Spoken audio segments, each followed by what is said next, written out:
बिस्मिल्लाह अल्हम्दुलिल्लाह नहमदुहु व नस्तईनुहु व नस्तगफिरुह नऊज़ु बिल्लाहि मिन शुरूरि अनफुसिना मिन सय्यिआति अमालिना मय यहदिहिल्लाहु फला मुदिल्ल लहु व मय युद्लिल फला हादिय लहु व अशहदु अल्ला इलाहा इल्लल्लाहु वहदहु ला शरीका लहु व अशहदु अन्ना मुहम्मदन अब्दुहु व रसूलुहु अम्मा बाद फ़इन्न खैरल हदीस किताबुल्लाह व खैरल हदी हदी मुहम्मदिन सल्लल्लाहु अलैहि वसल्लम व शर्रुल उमूरि मुहदसातुहा व कुल्लु मुहदसातिन बिदअह व कुल्लु बिदअतिन दलाला व कुल्लु दलालातिन फिन्नार। আসসালামু আলাইকুম ওয়া রাহমাতুল্লাহি ওয়া বারাকাতুহু। এখানে আপনার একটাই আছে, একটা কতগুলো স্টেপল করা আছে, নিয়ে নেন। আমরা এই বইটা পড়তেছি, problems Muslims face in today's world. বইটার নাম একজন আমেরিকান কনভার্টেড মুসলিমের লেখা, সৌদি আরব থেকে। এটা এই বই, এই ট্রান্সলেশনটা বা এই ভার্সনটা, ট্রান্সলেশন না তো, এটা ভার্সনই বলা উচিত, যদিও আরবিকে আছে মনে হচ্ছে।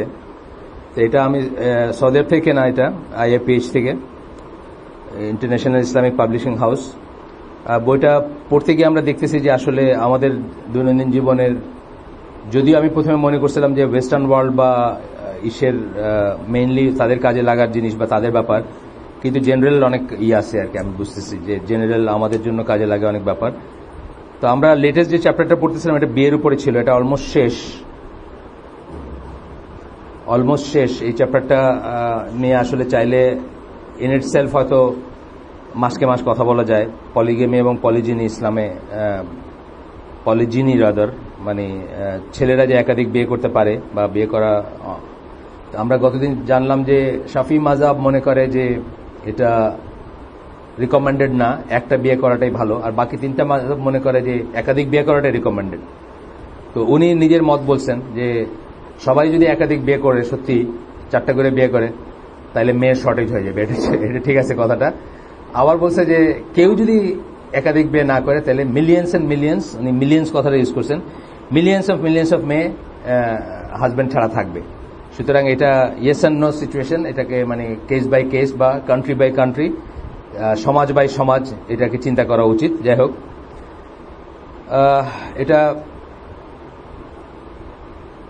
ঠিক ওই জায়গাটা আমরা শেষ করছিলাম গতদিন। তখন বলতেছেন যে polygyny should be practiced within the context of particular cultures. The purpose of polygyny is to make sure that every woman can have a husband and be emotionally satisfied. In a society where the ratio of man and woman is close to being equal, monogamy would be the norm. এটা উনি suggestion বলতেছেন, এটা শরিয়া না, উনি কোনো ফিক বলতেছেন না এখানে।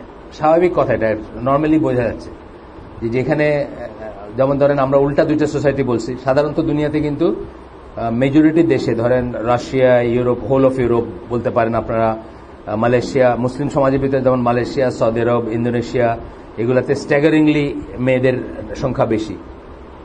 এবং আপনাকে আমি বলছি যে ওই দামামে সিটিন করছে, আন্দোলন করছে মেয়েরা প্ল্যাকার্ড নিয়ে, যে যারা সম্পদশালী পুরুষ বা যারা আপনার যাদের সঙ্গতি আছে তারা যেন একাধিক বিয়ে করেন, এটা মেয়েরা দাবি করছে। এটা ছবি আসছিল এসে, আমি নিজে দেখছি এটা। কিন্তু এর উল্টা সোসাইটিও আছে। আমি দুইটা সোসাইটির কথা বললাম, চাইনিজ সোসাইটি এবং ইন্ডিয়ান সোসাইটি, যেখানে মেয়েদের সংখ্যাটা খুব ভয়ঙ্কর রকম কমে যাচ্ছে বা কম হবে, এবং এটা থেকে অনেক সোশ্যাল প্রবলেম দেখা দিবে, মানে রেপ বা আপনার হোমোসেক্সুয়ালিটি বা ওয়ার সিকিং।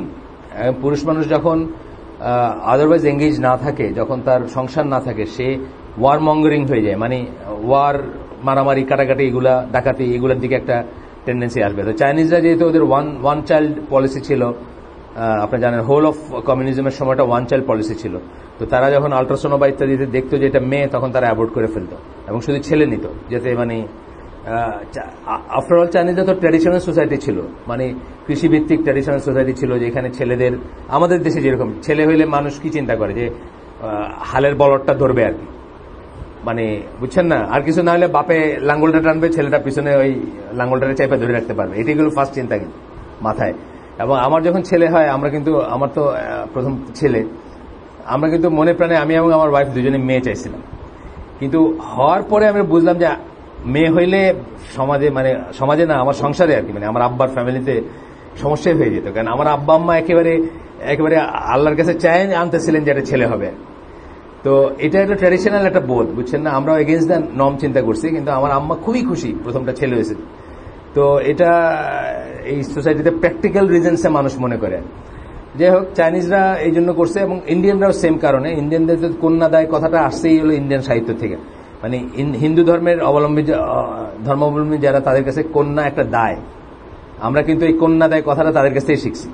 আমাদের কাছে কিন্তু কন্যা দায় ছিলেন না। আমাদের রাসূল সাল্লাল্লাহু আলাইহি ওয়াসাল্লামের লাইফ দেখেন বা তার লিটারেচার দেখেন, উনি যে কাজগুলোকে এনকারেজ করে গেছেন, মেয়েদেরকে বড় করা, মেয়েদেরকে পালা বা মেয়েদেরকে যত্ন নেওয়া, যেভাবে এনকারেজ করে গেছে, আমাদের কিন্তু এটা দায় না কিন্তু। এবং এখনো আমাদের এখানের ভিতরে বনেদি যারা, ফর এক্সাম্পল সিলেট যারা গিয়ে থাকছেন, যদি সিলেটে এখানে কেউ থাকেন, সিলেটে কিন্তু কন্যারা দায় না বাপ মার, কারণ কন্যারা অ্যাসেট। সিলেটে কিন্তু কোনো বাপরে দেখবেন না যে মেয়ের বিয়ে হবে কিনা এটা টেনশন করতেছে, একেবারেই না। মানে ভেরি ভেরি সারপ্রাইজিং যে একই দেশ, এতটুকু একটা দেশ, আমাদের দেশ তো এতটুকু একটা দেশ, আসলে ম্যাপের ভিতরে অনেক সময় একটু ছোট গ্লোব হলে একটা ডট মাইরে দেয় আর কি, বাংলাদেশ শেষ। কিন্তু তারপরেও কিন্তু এর ভিতরে ডাইভার্সিটি আছে। আপনি দেখেন এই দেশেই নর্থ বেঙ্গলে দেয়ার আর প্লেসেস যেখানে একটা মেয়ে মানে হাফ প্যান্ট পরা বয়স থেকে পয়সা জমাইতে থাকে তার বিয়ের যৌতুকের জন্য, তা নাহলে তার বিয়ে হবে না। আমি জানি, নিজে জানি আর কি, এই সোসাইটি বিয়ের যৌতুকের জন্য হাফ প্যান্ট পরা বয়স থেকে পয়সা জমাইতে শুরু করে। এবং ওই অবস্থার উপরে, যেমন আমি একসময় জয়পুরহাটে বেড়াইতে গেছিলাম, ওই সাইকেল, ঘড়ি, টর্চ ইত্যাদি জোগাড় হইতে থাকে আর কি, মানে জামাইকে যেগুলো দেওয়া হবে অবস্থা অনুযায়ী আর কি। কিন্তু মেয়ে পয়সা জমাইতে শুরু করে, কিন্তু এটাই ওই সোসাইটিতে। সিলেটে কিন্তু there is no such thing. আপনি যদি মনে করেন যে এই কন্যা দায়ের এই সেন্সটাই নাই সিলেটে, একদম একদম দেখবেন যে মানে কোনো টেনশনই নাই, একটা মেয়ের বিয়ে হবে কি না হবে এটা নিয়ে কোনো টেনশন নেই, কারণ অটোমেটিক্যালি হবে। এবং এটা মানে একটা মানে মেয়ের বাবার একটা অ্যাডভান্টেজিয়াস পজিশনে আছেন আর কি, এরকম একটা বোধ আসবে আপনার সিলেট যদি যান, বা সিলেটের স্পেশালি বনেদি ফ্যামিলিগুলোতে যদি যান, সো কল বনেদি ফ্যামিলি। আমি বলতেছি না যে এটা আবার ইটসেলফ একটা খুব বড় গুণ বা কিছু, তা না বলতেছি। যাই হোক, এখন কথা হচ্ছে যে এই যে ইন্ডিয়ান এবং চাইনিজদের কথা বললাম, এদেরকে কিন্তু অ্যানথ্রোপোলজিক্যাল পয়েন্ট অফ ভিউ থেকে, সোশিওলজির পয়েন্ট অফ ভিউ থেকে কিন্তু মানুষ মনে করতেছে যে there is a problem in coming, মানে আসার পথে আর কি। এটা নিয়ে একটা সামাজিক এবং এই সমস্যা হবে এবং এটা ছড়ায় পড়বে আশেপাশে। তারা যখন নিজের দেশের ভিতরে কন্টেন্ট করতে পারবে না, তখন কি হবে, অন্য দেশে যাবে বা অন্য জায়গায় হবে। এটা যেমন একটা প্রবলেম। আবার আমাদের দেশে যেটা হয়েছে যে অনেক কিছুর সাথে সাথে রেমিটেন্স সিকিং মানুষ হয়ে, আমার দেশে এটা উল্টা প্রবলেম হয়ে গেছে। আমার দেশে এমনিতেও একটু বেশি মেয়েরা, আর এখন এই যে ধরেন আপনি অবৈধভাবে ইটালিতে থাকতেছেন ফর 10 years, তা আপনি তো আর এখান থেকে কাউরে নিয়ে যেতে পারতেছেন না। তা আপনার কাউন্টার পার্ট যদি একটা মেয়ে থেকেও থাকে, সে এখানে একা থাকতেছে বা সে অবিবাহিত থাকতেছে বা হোয়াটএভার, মানে আমি বলতেছি জাস্ট 1:1 যদি চিন্তা করেন। তা আমাদের সোসাইটিতে নানা কারণে উল্টাটা হয়েছে আর কি, যে মেয়েরা বেশি এবং সারপ্লাস। একটা হিসাবও আসছিল একবার, কত লক্ষ মেয়ে উইদাউট হাজব্যান্ড হবে নেক্সট কত বছরের ভিতরে। আমাদের গ্রুপে একটা মেইল আসছিল, আপনার মনে আছে কিনা যায় না, এটা নিয়ে আলোচনা হয়েছিল বেশ। যাই হোক, এরপরে বলতেছেন যে এরপরের সাব আর্টিকেলটা, সাব হেডিংটা হচ্ছে ফর হোম পলিজিনি ইজ পারমিসিবল। কার ব্যাপারে পারমিসিবল, কার ব্যাপারে এটা জায়েজ, কার ব্যাপারে এটা জায়েজ হবে এবং কার কিভাবে কাজ করবে এটা। Polygyny is permissible for any man who can fulfill all of the rights of more than one woman, including providing for them financially. আসলে আগের দিনে আমরা এটা নিয়ে অন্যভাবে আলাপ করছি যে ট্যাঞ্জিবল যে জিনিসগুলো, ট্যাঞ্জিবল মানে যেগুলো গোনা যায়, চোখে দেখা যায়, এই জিনিসগুলোর ব্যাপারে সে সবাইকে সমান প্রোভাইড করবে, এই ক্ষমতা যার থাকবে বা সে পলিগামি প্র্যাকটিস করতে পারে। এখন এটা একটা স্ট্রেচেবল জিনিস বললাম। এখন সালমান রহমানের ওয়াইফের যে স্ট্যান্ডার্ড আর আমাদের একটা বস্তির রিক্সাওয়ালার ওয়াইফের কিন্তু একই স্ট্যান্ডার্ড হবে না। এখন সালমান রহমানের ওয়াইফের স্ট্যান্ডার্ডে উনি যদি পলিগামি প্র্যাকটিস করতে চান, ওনার ওই রকম করে যে কটা ওয়াইফ আছে সবাইকে দিতে হবে। আর একটা বস্তির রিক্সাওয়ালা যদি করতে চায়, সে তার মতো করে দিতে হবে। এটা তো ভ্যারিয়েবল জিনিস, আমরা এমনি বুঝি, কিন্তু তার ভিতরেও সে ওই জাস্টিসটুকু করতে হবে বা করতে পারবে, এরকমই আছে। আপনাকে শেয়ার করছি বোধহয় আগে, তারপরেও বলি আরেকদিন, মানে অনেকে হয়তো একবার শুনেন বা একদিন ছিলেন বা ছিলেন না। আমি একটা ডকুমেন্টারি দেখতেছিলাম, আমেরিকাতে এই পিএইচডি করা সোশ্যাল সায়েন্সের উপরে কোনো একজন কালো মহিলা, বাট শি ইজ নট মুসলিম, সে ওই ধরেন বতসোয়ানা বা ওই রকম জায়গার, সাউথ আফ্রিকার আশেপাশে কোনো জায়গার কোন একটা ট্রাইবাল সোসাইটির ছিল। এখন আমেরিকাতে কয়েক জেনারেশন বা একাধিক জেনারেশন ধরে আছে। তো সে তার ইসের কথা বলতেছিল যে তাদের যে সমাজটা, দে আর নট মুসলিমস, বাট তারা 4টা করে বিয়ে তারা ইসের জন্য জায়েজ মনে করতেন। মানে তাদের সোসাইটি 4টা করে একটা মেল, সক্ষম মেল, সে 4টা বিয়ে করতে পারবে, এটা তারা ঠিক মনে করতেন আর কি। উনি খুব সুন্দর একটা কথা বলছেন, যেটার সোল ক্রাইটেরিয়া ছিল সে প্রোভাইড করতে পারবে কিনা। প্রোভাইড কথাটা যখনই বললাম তখন কিন্তু কি আসলো, একটা মেটেরিয়াল সেন্স চলে আসলো, টাকা পয়সা চলে আসলো। এটাই হচ্ছে তার প্রধান যোগ্যতা, যে লোকটা বিয়ে করবে।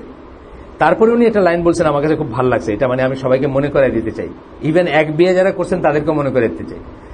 তারপরে উনি বলতেছেন যে কিন্তু যে লোক 4টা বিয়ে করে ঘরে বসে খাইতে চায়, বউদেরকে বাইরে কাজে পাঠায়, যে তারা আর্ন করে আনুক, এরকম আছে কিন্তু বাংলাদেশেও আছে। এই লো ইসের ভিতরে আছে, ইনকাম গ্রুপের ভিতরে, যাদের কথা আমি বললাম, রিক্সাওয়ালা ভাই আমি চিনি, যে সেই কাজ করে না, বউরে পাঠাই দিচ্ছে ঢাকায়, বউরে এখন মেস করে থাকে, সে গ্রামে থাকে, কারণ তার কাজ কষ্টের কাজ, এই কাজ, বউর কাজ ইজি কাজ, 4টা-5টা বাসায় বুয়ার কাজ করবে, বুঝছেন না? এখন কিন্তু বুয়ারা মেস করে থাকে, এটা জানেন কিনা আপনারা জানি না। উল্টাটা হয়েছে, আগে ঢাকা শহরে কি ছিল, ছেলেরা মেস করে থাকতো, এটা নিয়ে অনেক লেখালেখি আছে, যে ছেলেদের কত কষ্ট, সপ্তাহান্তে বাড়ি যায়, 1 মাস পরে বাড়ি যায়, ওই যে হাতির জিলে যেগুলা ওই ছিল না, মানে ভাসমান বস্তি ইসলাম টাইপের, ওই যে কি বলে, ওই পানির উপরে পোল দিয়ে যেগুলা, ওইগুলোতে কারা থাকতো, লো ইনকাম গ্রুপের, গভর্নমেন্ট চাকরি অথবা নন গভর্নমেন্ট চাকরি করে, কেরানি বা এই ধরনের লোকরা, যারা ফ্যামিলি অ্যাফোর্ড করতে পারে না, সপ্তাহান্তে বা মাসে একবার যায়, তাদের দুঃখ নিয়ে অনেক লেখালেখি হইতো। এখন কিন্তু থিংস হ্যাভ চেঞ্জ, রিভার্স হয়ে গেছে। এখন দেখবেন যে বুয়া শ্রেণীর বা গার্মেন্টস শ্রেণীর মেয়েরা, তাদের হয়তো কোনোভাবে একটা চাকরি আছে, যে কোনো জায়গায় একটা হয়ে যেতেছে ব্যবস্থা, একটা ছেলের হচ্ছে না, ছেলেটা বাড়িতে থাকতেছে, তারা এখান থেকে মেস করে থাকে, ইনকাম করে ঈদে বাড়ি যায়, তখন গিয়ে ওই কাপড় চোপড় নিয়ে যেতেছে, বাচ্চার জন্য, হাজবেন্ডের জন্য নিয়ে যেতেছে, এটা এখন নিয়ে আসছে। যাই হোক, তো ওই মহিলা বলতেছেন যে যখন আমাদের সোসাইটিতে, তখন ট্র্যাডিশনাল সোসাইটির কথা বলতেছেন, যে কেউ যদি মনে করে যে তার ওয়াইফ বা ওয়াইফ 4টা বিয়ে করলো, করে তার ওয়াইফরা তাদেরকে আইনে খাওয়াবে, আমরা তাদেরকে পিম্প মনে করি। পিম্প কথা মানে বোঝেন তো, বেশ্যার দালাল যেটা। আমরা সেই হাজব্যান্ডকে পিম্পের চেয়ে বেশি কিছু মনে করি না, বিকজ সে প্রোভাইড করতে পারে না, সে 4টা বিয়ে করছে যে মেয়েদের পয়সায় খাবে দেখেন। তাহলে প্রোভাইডিংটা কিন্তু ইসলামে কিন্তু একটা বিয়ে করলেও কিন্তু আপনার দায়িত্ব। আজকে আমরা এগুলো ভুলে যেতেছি আস্তে আস্তে। মানে আপনাকে যে কোরআনে একটা এজ দেওয়া হয়েছে ওভার ওমেন, মেইন রিজন হচ্ছে ইউ আর দ্য প্রোভাইডার। আপনি রুটি করেন এবং আপনি তাদেরকে মেনটেন করেন, এটি কিন্তু মেয়েদের বলেই দেওয়া হয়েছে, ওই আয়াতেই বলে দেওয়া হয়েছে কেন আপনাকে এই এজটা দেওয়া হলো। কিন্তু আপনি যদি সেখানে মনে করেন যে বউ ইজিলি চাকরি করতে পারে, আছে না কতগুলা, নাম বললাম না, ঠিক আছে, গ্রামীণ ফোনের কতগুলো শো পিস ছিল না, মানে সারা দুনিয়া চিনত, তো আপনি যদি মনে করেন, তার হাজবেন্ডের নাম কিন্তু কেউ জানে না। অনেক মেয়ে আছে কিন্তু আজকে আপনাকে বলতে পারে, 10টা বলতে পারবো, তার হাজবেন্ডের নাম আপনি জানেন না, আপনি তারে দিয়ে তারে চিনেন, সেই ফেমাস, সেই সবকিছু, মানে হাজবেন্ডটা হলো মিস্টার অমুক আর কি, মিস্টার থ্যাচার মার্কা আর কি ব্যাপার। তো এরকম যদি হয় তখন কি হলো, জিনিসটা রিভার্স হয়ে গেল না? আল্লাহ আমাদেরকে ন্যাচারালি বলতেছেন, ন্যাচারাল ডিসপোজিশন হচ্ছে যে আমরা আর্ন করব, আমরা বাইরে যাব, আমরা সংগ্রাম করব, আমরা বাসায় খাবার নিয়ে আসব, বউ সেই খাবার রাইন্দে দিবে হোক বা মানে প্লেটে দিবে বা সবার জন্যই করবে, এটাই হচ্ছে রোল। এখন রোল যদি উল্টায় ফেলেন আপনি, যে আপনি বসে এখানে ভিডিও গেম আর টিভি দেখতেছেন, আপনার বউ এখন গিয়া বিশাল কোন নাটকের একটা চরিত্র কইরা লক্ষ লক্ষ টাকা কামায় আনবে আপনার জন্য, আপনি সেটা দিয়ে টাই স্যুট করে ঘুরে বেড়াবেন, তাইলে ইউ আর নো মোর দেন এ পিম্প আর কি। এই কথাটা ওই মহিলা বলতেছেন আর। তো এটা আসলে পলিজিনি নিয়ে বা পলিগেমি নিয়ে চিন্তা করার সময় এটা সবচেয়ে আগে আসবে, যে ট্যাঞ্জিবল জিনিসগুলা, যে সোসাইটিতে যেটা বা আপনার লেভেলে যেটা গোনা যায়, যে জিনিসগুলা, সেই জিনিসগুলাকে আপনি প্রোভাইড করতে পারবেন কিনা এবং ইকুয়ালি প্রোভাইড করতে পারবেন কিনা, এটা হচ্ছে কথা। আচ্ছা, যাই হোক, এরপরে গেল যে জাস্টলি এটা বলতেছেন, এগুলো তো আমরা আগেই পড়ছি, ইকুয়ালি করবেন, ট্রিট করবেন। Each wife has a right to her own housing accommodation. ওয়ালাইকুম সালাম। হ্যাঁ, এইটা একটা বড় কথা, যে আমাদের ভিতরে একজন ভাই, আমাদের পরিচিত একজন ভাই, উনি একাধিক বিয়ে করতে চান, সঙ্গত কারণ আছে ভাই, কিন্তু উনি বলতেছেন ওনার ওয়াইফকে উনি মোটামুটি ভাবে ফোর্স করতেছেন যে একই প্রেমিসিসে, একই ঘরের ভিতর থাকতে হবে, একই বাসায়। ওয়াইফ এটাতে রাজি না, এবং রাজি না হওয়ার তার একেবারে ভ্যালিড ইসলাম সম্মত রিজন আছে। এইটা সে প্রথমেই বলতে পারে যে আমার একটা চুলা আলাদা, আমার একটা বেডরুম আলাদা, মিনিমাম এইটুকু আর কি আলাদা দিবা, আর তোমার আরেকটা বিয়ে করতে চাও তাকেও দিবা তুমি, মানে সেটা তো দিতেই হবে। কেউ ফোর্স করতে পারে না যে একই জায়গায় থাকতেই হবে বা মানে এরকম একটা কন্ডিশন দিতে পারে না। এটাই উনি বলতেছেন, each wife has a right to her own housing accommodation, food, clothing and products she need to beautify herself. এটাও বললাম যে সালমান রহমানের ওয়াইফ আর বস্তি রিক্সাওয়ালার ওয়াইফ একই স্ট্যান্ডার্ড হবে না, এটা ভ্যারি করবে নিজের স্ট্যান্ডার্ড অনুযায়ী। ইসলামের সব এইগুলো কিন্তু এরকমই। মোহরানার কথা যখনই আসবে দুইটা কথা আসে, জানেন তো আপনারা, হয়তো জানেন বাই দিস টাইম, যে ওই মেয়ের ফুফু খালারা কিরকম, ফুফু খালা বা বড় বোনের বিয়ে হয়ে থাকলে মোহরানার এইটা কিরকম, রেঞ্জটা কিরকম। এখানে আবার ওই সোশ্যাল ব্যাকগ্রাউন্ডের ব্যাপার আসবে, আর এই ছেলেটার সামর্থ্য কতটুকু, এই দুইটার মাঝখানে একটা কম্প্রোমাইজ হবে, দুইটাই আপনার বিবেচনায় আনতে হবে। সো মাচ সো দ্যাট আল্লাহ রাসূল সাল্লাল্লাহু আলাইহি ওয়াসাল্লাম কি বলছেন, আমরা পড়ছি এখানে, যে তোমার কাছে একটা লোহার আংটি আছে, বিয়ে করতে চায় এক লোক, জিজ্ঞেস করছেন তোমার কি আছে, কিছুই নাই, একটা লোহার আংটি আছে নাকি জিজ্ঞেস করছেন। অর্থাৎ লোহার আংটি থাকলেও বিয়ে করার যোগ্যতা তার আছে আর কি। আমরা আবার এটা উল্টা অনেকে মনে করি যে আপনার কি বলে কি এখন হলো চিনমৈত্রী হলো বলার কথা আর কি। অনেকে আমি শুনছি, আমার অনেকের সাথে পরিচয় হয়েছে, আমার বা কথা হয়েছে, কোথায় গেছি মানে কোথেকে আসলেন, মনে হচ্ছে খুব পেরেছেন, না চিনমৈত্রীতে বিয়ে খেতে গেছিলাম, মানে এটা একটা বলার জিনিস আর কি, যে বিয়েটা আবার যেই সেই জায়গায় না, চিনমৈত্রীতে, অথবা এখন কি জানি একটা হয়েছে সেনা মালঞ্চ। এটা তো আমি হঠাৎ করে একদিন দেখি যে ঝলমল একটা জিনিস, নেভির উত্তরায় যাইতেছি, নেভির সামনে দেখি আরে এটা কোথা থেকে আসলো, মনে হলো যে হঠাৎ করে মাটির থেকে গজায় গেছে। আরেকটা হয়েছে আর কি, সেনাকুঞ্জ ছিল আগে স্ট্যাটাসই, এখন হলো মালঞ্চ একটা স্ট্যাটাসই। তো এটা বলতে অনেকে পছন্দ করি যে মালঞ্চে বিয়ে খেয়ে আসলাম। তো এখন এইটা যদি আপনার শর্ত হয় যে মালঞ্চে আপনার ওয়ালিমা হবে, রাওয়া ক্লাবে আপনার কি বলে বিয়া হবে, হলুদ হবে ঢাকা ক্লাবে বা ইত্যাদি ইত্যাদি, আসে না অনেক রকমের, তাইলে তো আর অন্যরকম ব্যাপার। কিন্তু আল্লাহ রাসূল সেই মিনিমামটা কি বলছেন, তোমার কাছে কি একটা লোহার আংটিও নাই, তাহলে আমরা এটা মনে রাখবো যুক্তি দেখানোর আগে। অনেকে নিজের পায়ে দাঁড়ানোর যুক্তি দেখায়, গাড়ি বাড়ি হবে, এটা হবে ওটা হবে। আল্লাহ রাসূল বলতেছেন একটা লোহার আংটি আছে কিনা তোমার কাছে, এটা আমরা মনে রাখবো যারা এই যুক্তিতে বিয়েটা ডিলে করি, যে না একটু নিজের পায়ে দাঁড়ায় নেই বা ইত্যাদি ইত্যাদি। একটা বিয়ের কথা আমরা বলতেছি, আমরা এখন চারটা, এইখানে আবার চারটার কথা বলতেছি না, একটার কথাই বলতেছি। একটার যুক্তি আছে না অনেকের, আপনার কি যুক্তি বলেন তো শুনি একটু, আপনার যুক্তিটা কি? লোহার আংটি খুঁজে পাইতেছেন না? আচ্ছা, আমাকে আগে গতদিন বললাম আমি যে জয়ন্ত আসিফ সিবগাত, অনেকে ওকে চিনেন হয়তো, সে তো ইসে খুবই অ্যাক্টিভ ইসলামিক সার্কেলে, তার বিয়েটা আমাদের অ্যারেঞ্জমেন্টে হয়েছে। তো সে আমার জিজ্ঞেস করছে, আঙ্কেল ঢাকা শহরে ঘর পাততে, his term was something like this, ঘর পাততে কত টাকা লাগবে মিনিমাম বলেন তো? তা আমি অনেক হিসাব করে দেখলাম যে 22,000 টাকা লাগতো তখন। আর কারণ আমরা বললাম 2টা প্লেট হইলে চলে, 2টা প্লেট 2টা গ্লাস, বড় জোর হেপাটাইটিস বির যোগে যদি আপনি মনে করেন যে আচ্ছা গ্লাস 2টা আলাদা হবে, 2টা প্লেট 2টা গ্লাস, বেসিক আর কি। খাট তো আর বেসিক কিছু না, খাটের জায়গায় মাটিতে, আমারই ছোট ভাই প্রথম সংসার শুরু করছে মাটিতেই দিয়ে, ওই অ্যাপার্টমেন্টে থাকতো কিন্তু মাটিতে ওই মোটা ম্যাট্রেস দিয়ে শুরু করছে সংসার। ওইভাবে আমি হিসাব করে দেখলাম যে 22,000 টাকা হইলে হয়ে যেত আর কি তখন। তো আসলে এমন বড় কিছু না, তাই না? 22,000 টাকা তো সমস্যা না আপনার জন্য, নিশ্চয়ই না। এই মুহূর্তে হইতে পারে, 2 দিন আগেও ছিল না হয়তো, তাই না? এখন চাকরি ছাড়ছেন, আরো বড় হবেন বা ব্যবসা করবেন, এটা অন্য জিনিস। যাই হোক, আমি বলতেছি খুব ইজি ছিল বিয়েটা, আমরা কঠিন বানাইছি। লোহার আংটি ঠিকই আছে আপনার কাছে, আছে না লোহার আংটি? আংটি নাই, যে সেন্সে আল্লাহ রাসূল লোহার আংটি বলছে, আসেন না আপনার কাছে? মোবাইল আছে, আচ্ছা আচ্ছা আচ্ছা আচ্ছা আচ্ছা, আসেন, গেল এটা। Husband cannot make the wives live together in the same housing unit unless they agree.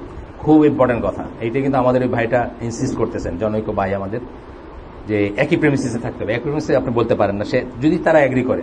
Dhaka শহরে একজন আছেন, উনি একই প্রেমিসিসে 4 বউ রাখেন, এটা উনি সেই কবে ওনার সাথে আমার পরিচয়, মানে আমরা তখন মানে নজবিল্লাহ, ভালো মানে খারাপ কিছু বলতেছি না, মানে উনি খুব গরম ইসের মানুষ। লালমাটিয়ার এই যে মিনার মসজিদ যেটা, ওইটার খতিব যিনি জাহেদ হোসেন, উনি 4টা বউ এবং একই প্রেমিসিসে রাখেন উনি, মানে একই জায়গায় থাকেন। তখনই আমার কাছে অনেকদিন আগে পরিচয়, তখনই আমার কাছে গ্রেট মনে হয়েছে যে লোকটা সাংঘাতিক একটা কিছু আর কি। মানে একটা নিয়েই মানুষে দেখি কাউন্সিলিং এর জন্য আসে এখন প্রায়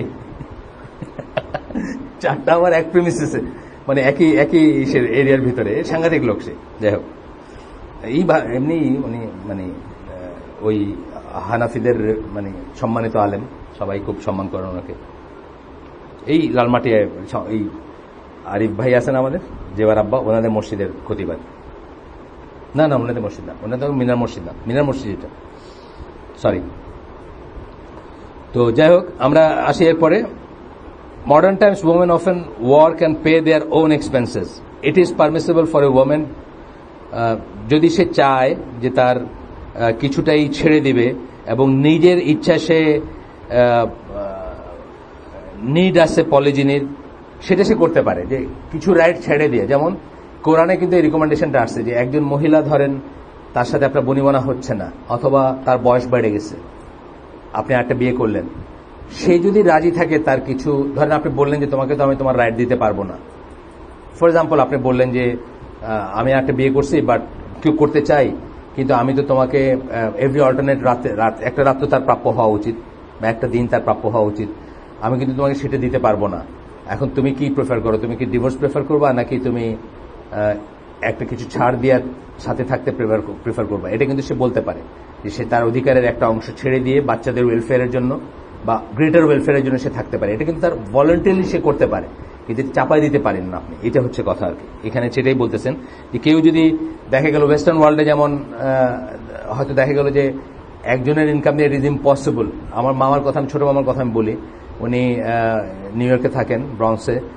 উনি কিন্তু খুব কষ্ট করে চলছেন, বিকজ উনি বাসার কাউকে কাজ করতে দেননি। মানে ওনার মেয়েরা যখন বড় হচ্ছে, ওনার ওয়াইফ, মেয়েরা কেউ কাজ করতো না। মানে ওনার ছিল যে মেয়েরা বাইরে কাজ করবেই না, এমনকি বেবি সিটিং মার্কা জিনিস উনি করতে দিতেন না।